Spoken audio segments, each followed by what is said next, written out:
if you guys have never removed a hospital bed before, you often see them in senior living facilities or rehabs or anywhere someone's had an injury because they have these little sides that can fold up and it keeps them from falling off the bed. They may look complicated at first, and sometimes they are in certain brands, but for the most part, if they look like this, it's super easy. There's literally two things you have to do. All four corners have notches to just pop out of place, kind of like the little hooks in certain beds that just pop out of place. And then there's a tension rod in the middle that's connected into two pieces. It's more of a pain in the ass to put it back together than it is to take it apart. So I'm going to show you guys super quick how to do it. The first thing we're going to do though is pop off these sides, just because I don't want it to collapse and hit the ground first. And then we'll be removing it on the mattress bars, which we already have the bed in. Okay. So if you come over here, Tanya, we're doing a little in-house move for a senior living facility. So it's literally just a little rod, just to loosen the tension. And it's just a little clip, just pops right out of place. Super easy to put it back in. Do the same thing on the other side. Unplug everything so you don't get stuck. So literally just little clips here, and I'm just loosening the tension clamp just enough to pull it out. Usually.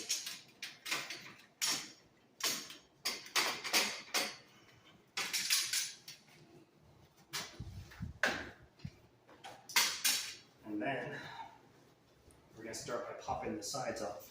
So you'll see right here, it literally just sits in place. This is like the opposite of a bed frame. If you were to flip this upside down, usually there's little hooks that slide into a slot and hook down. So we're just going to lift up on the piece, just like that. But we're going to do it on both sides. Just get this cord out of the way.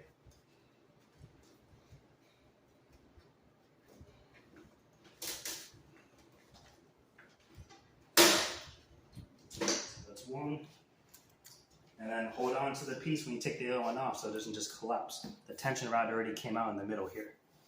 So I'm just going to hold on right here, lift up the other side, pull it out, set it down nice and gently so it doesn't collapse. Stupid cables everywhere.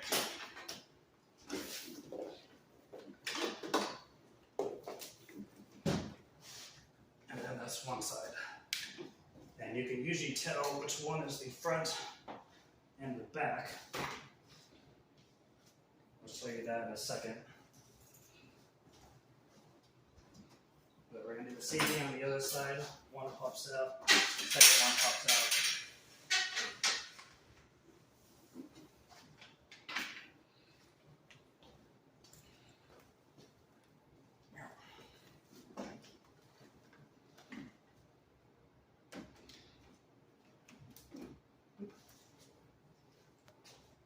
We're going to actually probably move this separate on the next trip because I don't want to overcrowd it because we're going through hallways and whatnot.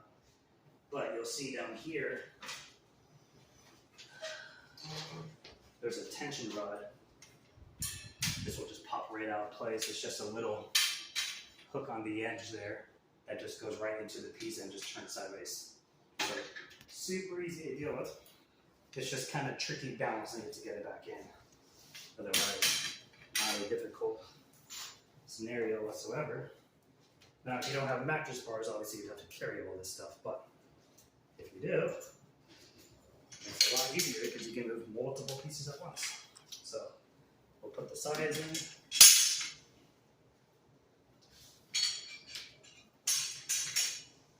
Put the other side in. And then we'll take this to the next room along with the dresser. But that is it. And then when you put it back together, you have the front, you have the back. Typically, it actually doesn't really matter which side it is. It's the rod that you have to get the right direction. But know that the motor is always on the tail end because it controls the other side that goes up for the headrest. So just make sure you have all your cords with you. You would know which side the tension rod goes on because it has a little spring hook that only fits in where this piece is. The other side just sits in place. So that is it. And then we head off to the next round.